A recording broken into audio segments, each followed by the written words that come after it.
Coucou tout le monde, je vous retrouve aujourd'hui pour une nouvelle vidéo. Alors un petit tuto, là on va faire beaucoup de... je vais vous montrer une colorisation du tampon manoir là que vous me voyez positionné sur mon feuille. Donc là j'utilise un papier aquarellable. C'est un échantillon qu'on m'avait donné lors d'une commande au Géant des Beaux-Arts. Donc c'est Clairefontaine qui... Enfin, c'est un papier Clairefontaine en 100% coton.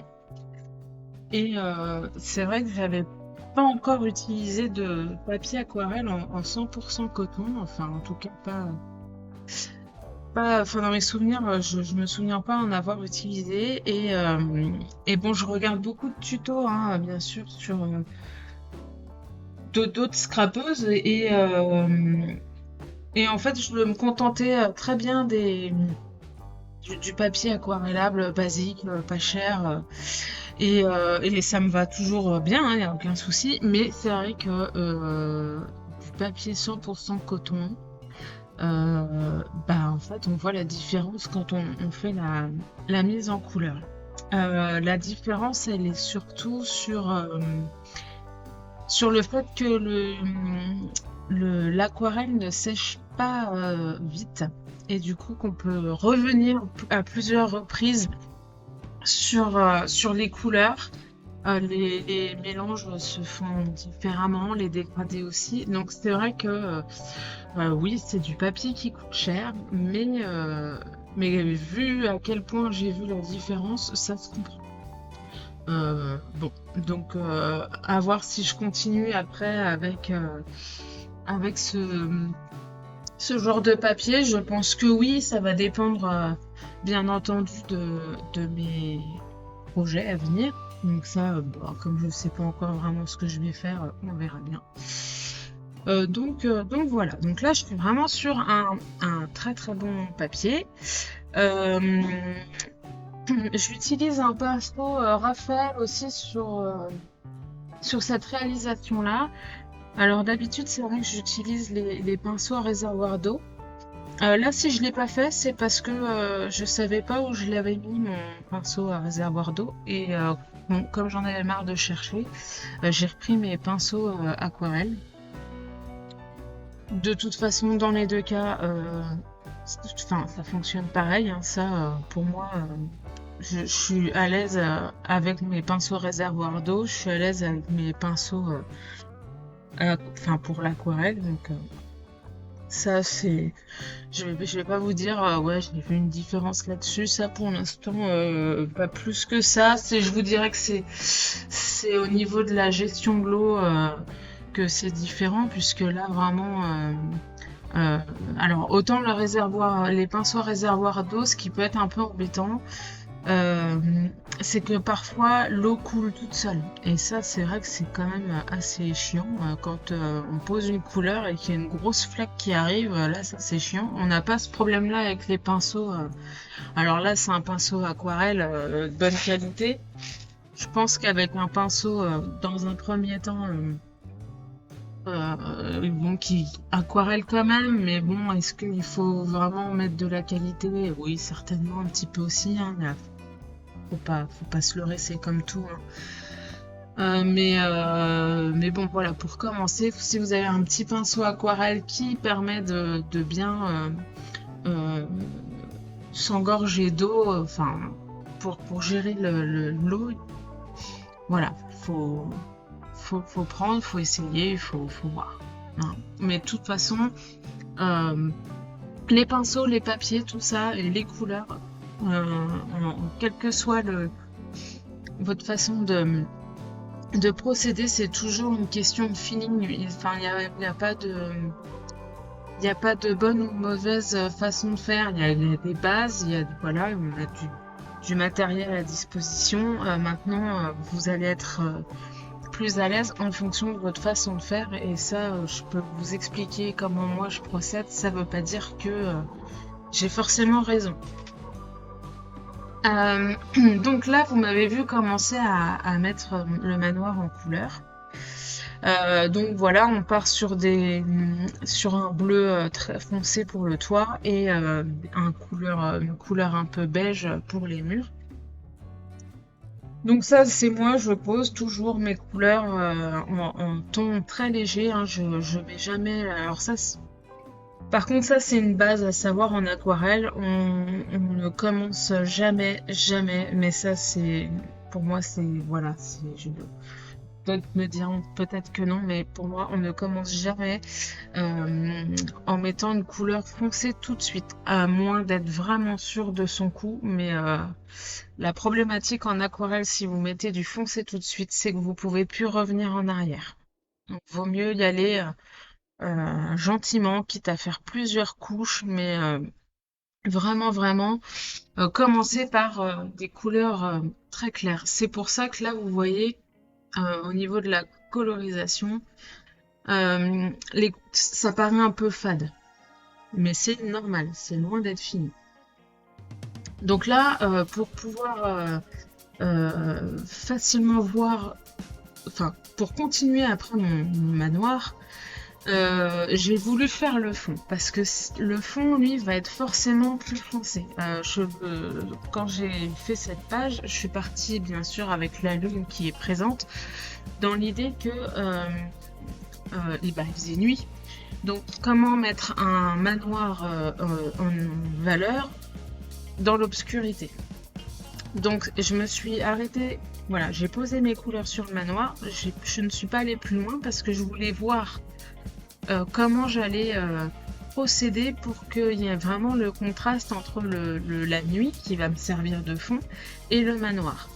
En sachant que lui-même sera assez foncé, puisque si vous regardez des illustrations, moi c'est ce que j'ai fait à un moment donné euh, euh, dans ma page d'un journal, c'est que j'ai fait une pause, je suis allée chercher sur Pinterest des illustrations de manoirs Halloween. Alors ça, vous en trouvez à l'appel, il n'y a aucun souci.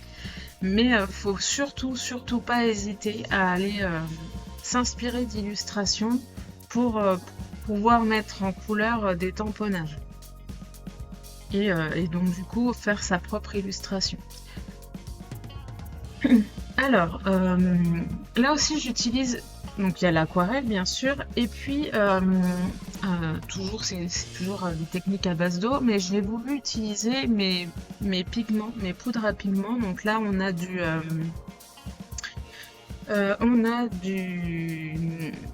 poudres infusion. Ça c'est la mince, il y a Navy dedans. Attends, je vais vous dire ça tout de suite. Donc c'est la In the Navy pour le fond, vraiment la partie la plus foncée. Et ensuite j'ai utilisé deux poudres Magical.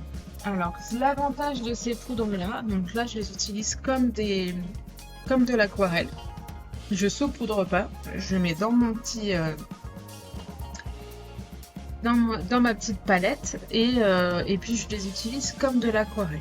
Et ce que j'aimais bien aussi avec alors notamment les Magical plus que les poudres à infusion, oui c'est ça, c'est que les Magical que j'ai utilisés, donc on a, alors c'est la Parrotfish Purple pour la violette, donc ça elle était sortie l'année dernière justement au moment d'Halloween.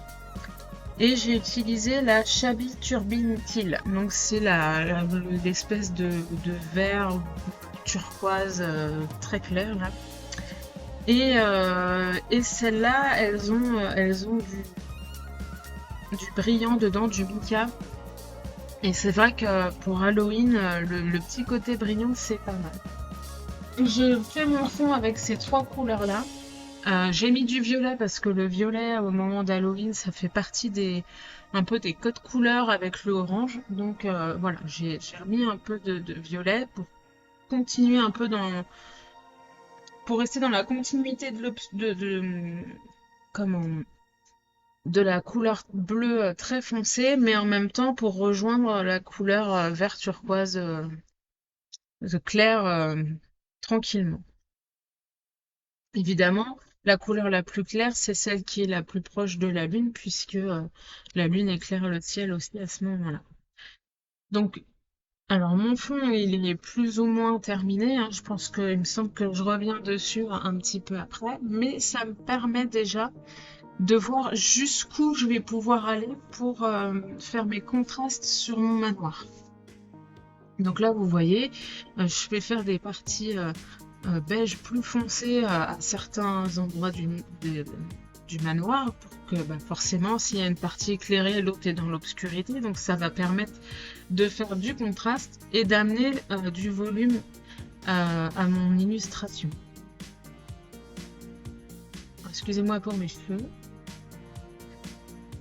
C'est pas toujours évident de faire abstraction. Enfin, c'est facile de faire abstraction de la caméra, mais c'est pas toujours évident de temps en temps jeter un œil pour voir si on est bien dans le cadre ou pas.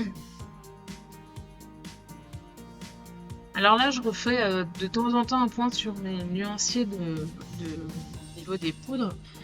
J'ai voulu regarder pour voir si j'avais un beige qui pourrait passer pour faire la partie la plus foncée de mon manoir.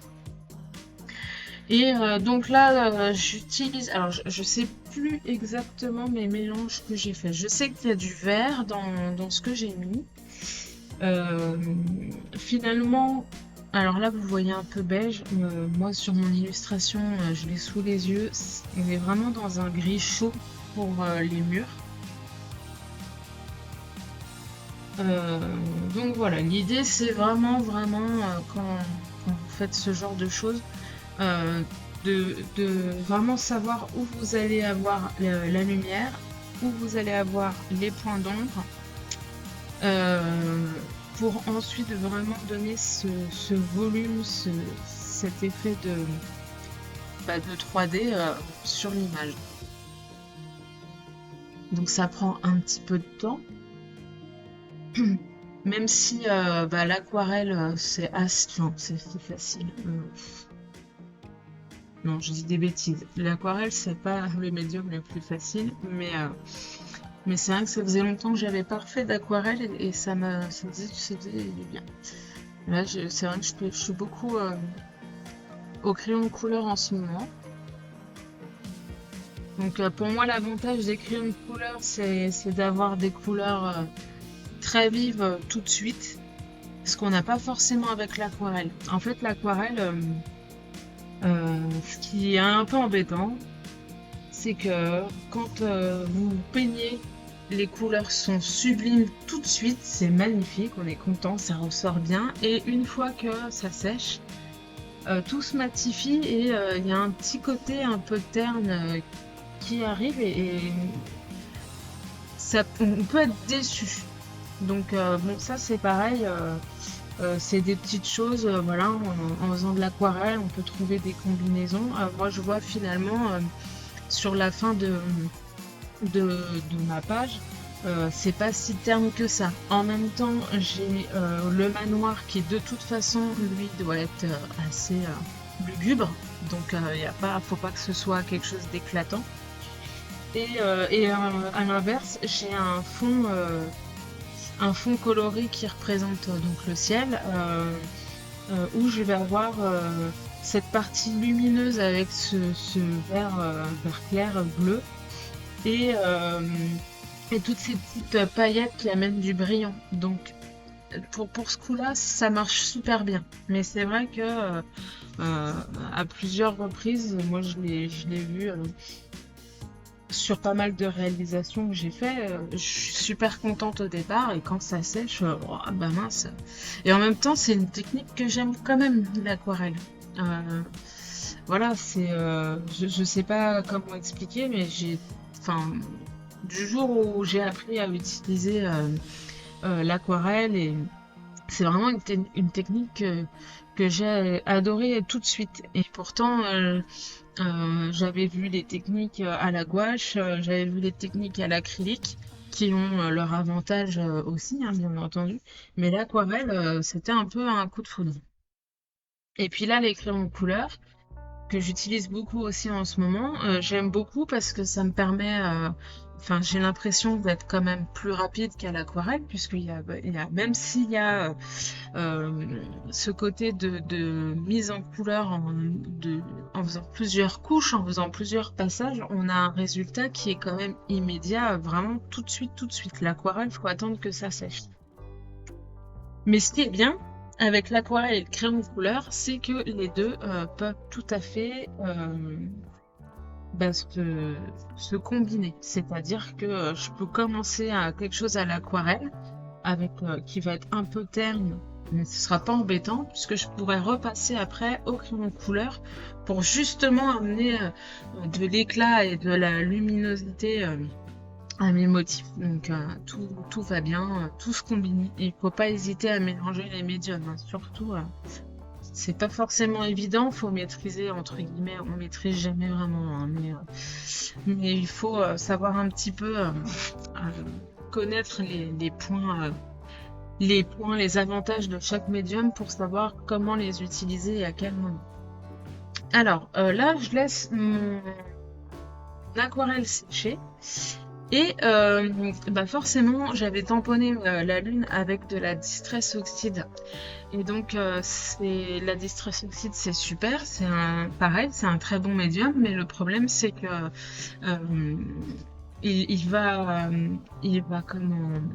au contact de l'eau, il va bouger un peu. Et puis, en faisant mon fond, je l'ai un peu touché, ça a un peu bavé. Donc, ma lune, elle n'est pas super jolie. Donc c'est pas grave, il n'y a jamais rien de grave, on peut toujours tout rattraper. Je refais ma lune, donc je la tamponne 2 fois. Je fais un petit bidouillage avec mon aquarelle, un petit fond sur lequel je vais tamponner la lune. Et je l'ai fait aussi à côté, sur un morceau tout blanc pour voir ce que ça donne. Et j'ai utilisé la Distress Oxide. Alors c'est une qui est sortie il n'y a pas très longtemps, c'est la Lost Shadow. Donc il y a un gris très très clair, mais qui va très très bien du coup pour faire le tamponnage de la lune. Et finalement je vais choisir le tamponnage que je suis en train de découper parce que il se marie très bien avec mon fond. Et en plus, ce qui est bien, c'est que la Distress Oxide a réagi avec les couleurs de mon petit fond coloré là, que j'ai bidouillé. C'est-à-dire que le gris, il est plus très gris, il a les nuances de mon aquarelle de fond. Et ça, c'est super, ça marche super bien.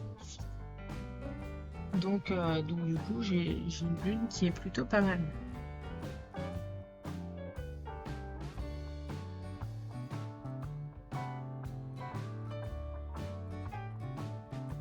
Donc là, on revient sur l'aquarelle.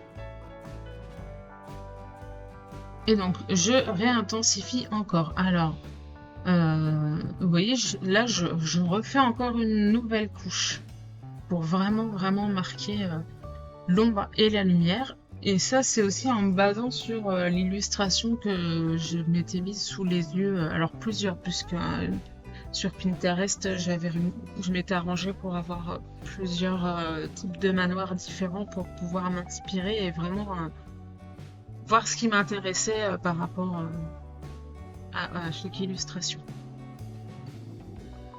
Alors, là, on est sur l'espèce de tour, donc qui est forcément bombée. Et pour marquer l'ombre, ça va être un peu dans le même esprit que quand vous faites une mise en couleur d'une sphère, d'une boule. Et on est un peu dans le même esprit. Autant la tour, quand elle est carrée, vous prenez la ligne qui sépare un côté d'un autre. Il y a un côté qui va être très foncé, l'autre un peu moins. Mais par contre, sur quelque chose de rond, forcément, là, c'est plus la même. On n'a pas une cassure comme la partie haute du manoir, là, qui est juste au-dessus de cette fameuse tour ronde. Donc là, on est obligé de partir d'un côté très foncé et petit à petit on fait un dégradé pour arriver à quelque chose de clair.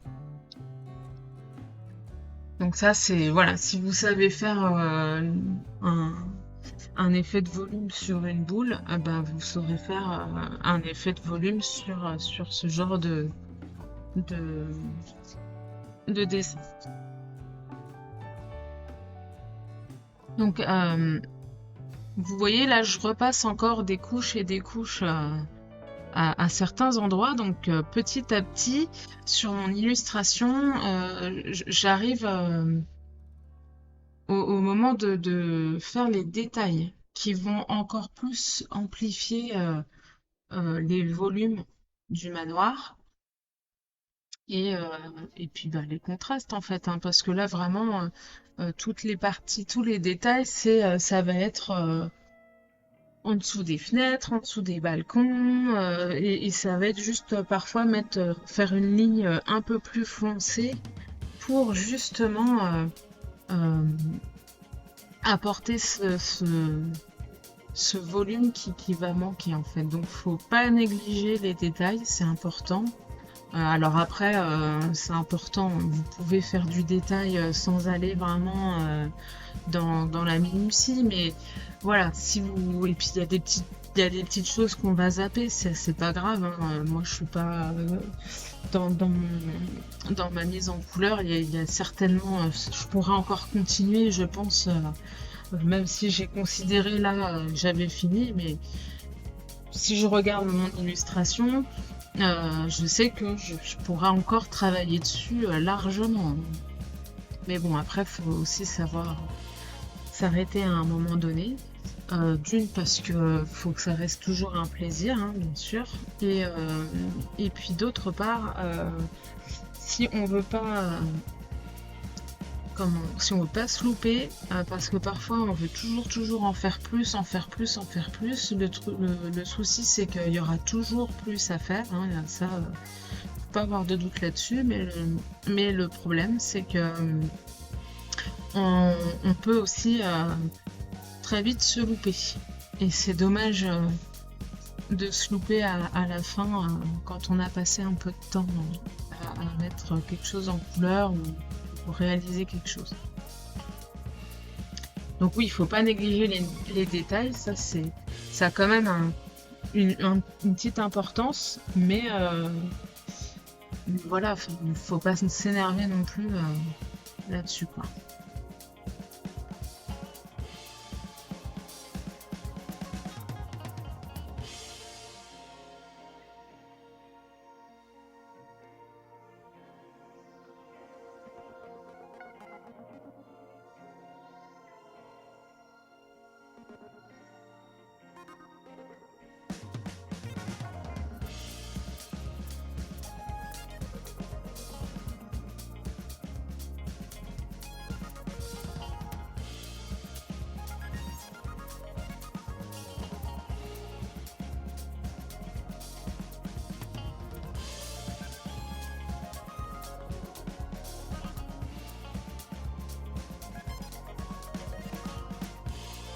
Hum.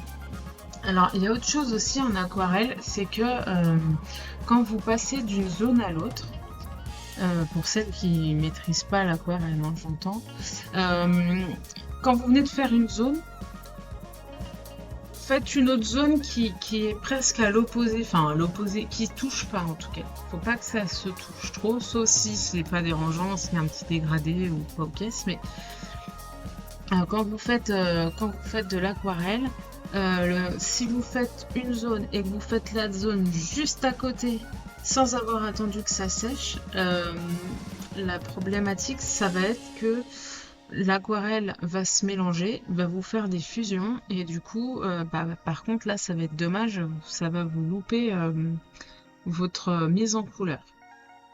Alors, si c'est pas trop pigmenté, il y a toujours moyen de rattraper le coup.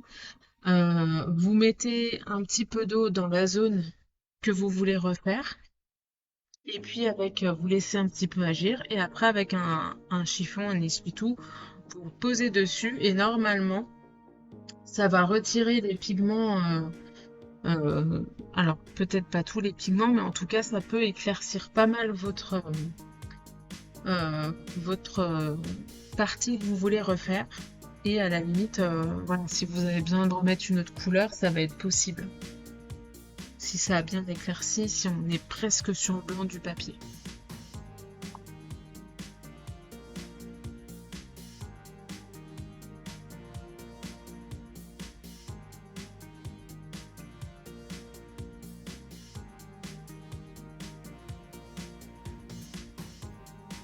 Donc vous voyez, un coup je suis sur un endroit, à un moment donné je change.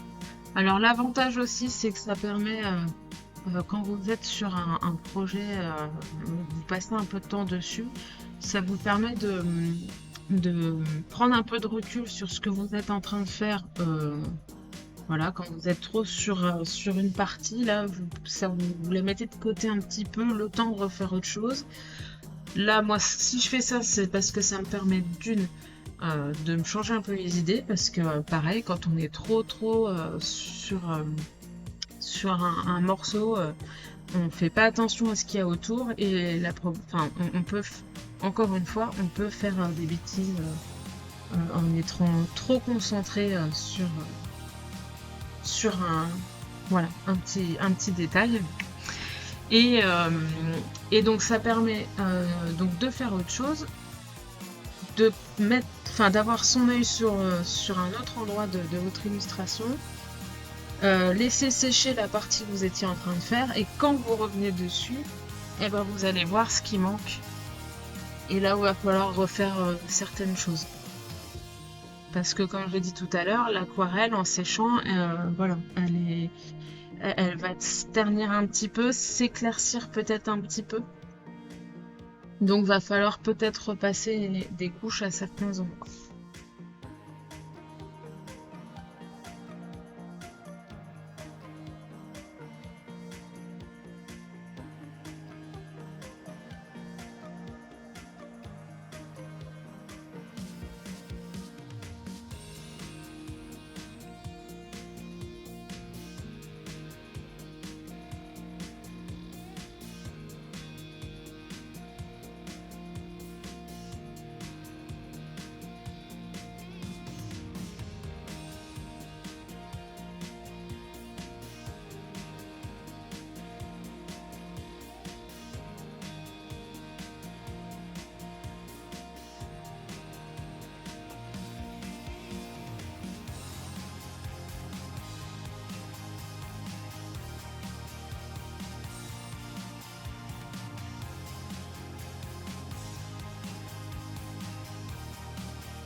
Donc là, vous voyez, je suis vraiment sur les parties, des petites parties assez foncées. Donc j'utilise, alors qu'est-ce que j'utilise comme couleur?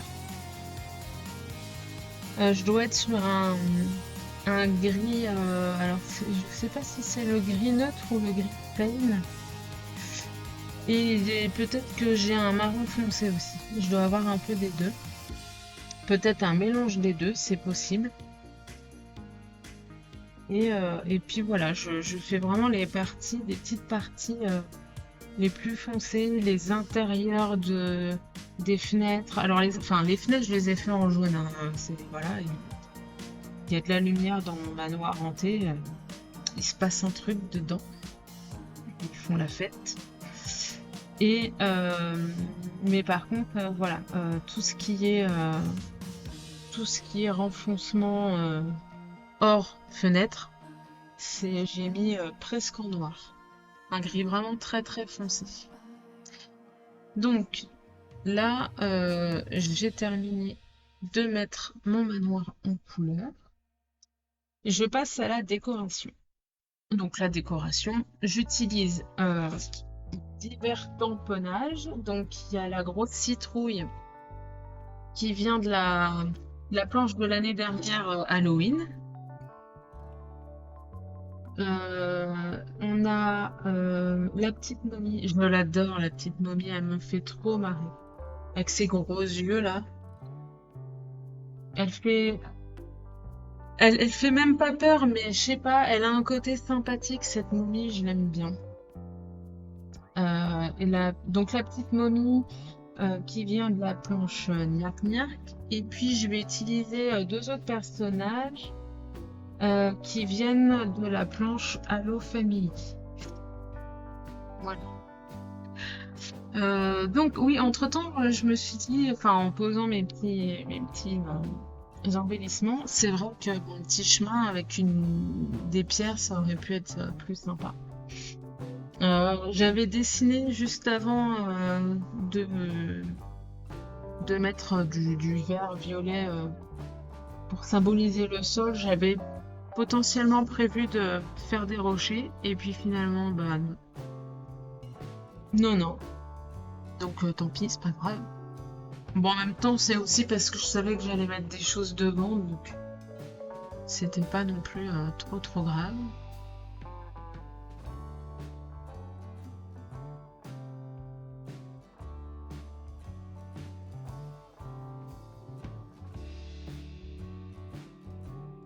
Quand je vous disais qu'on a toujours tendance à revenir sur des choses parce que c'est jamais vraiment fini, bah voilà.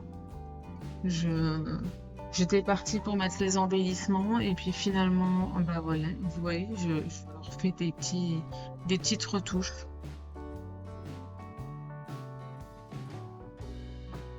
Peut-être que je sais plus si oui, il me semble que j'avais déjà fait mes fenêtres là, mes lumières.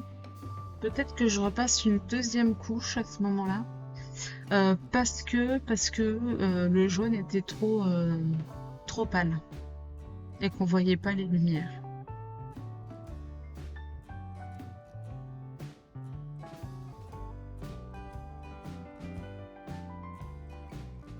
Alors ça c'est pareil. Quand je fais des projets, je sais à peu près ce que je veux faire, hein, ça y a pas de doute. Sauf que bah, je prends des décisions de dernière minute. J'avais pas prévu de coller ça dans un calepin hein, à la base, mais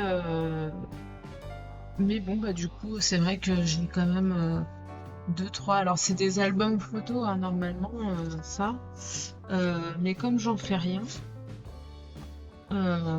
et puis que c'est là depuis très très longtemps et qu'il y a beaucoup de réalisations que j'ai faites mais qui sont en réalisation libre.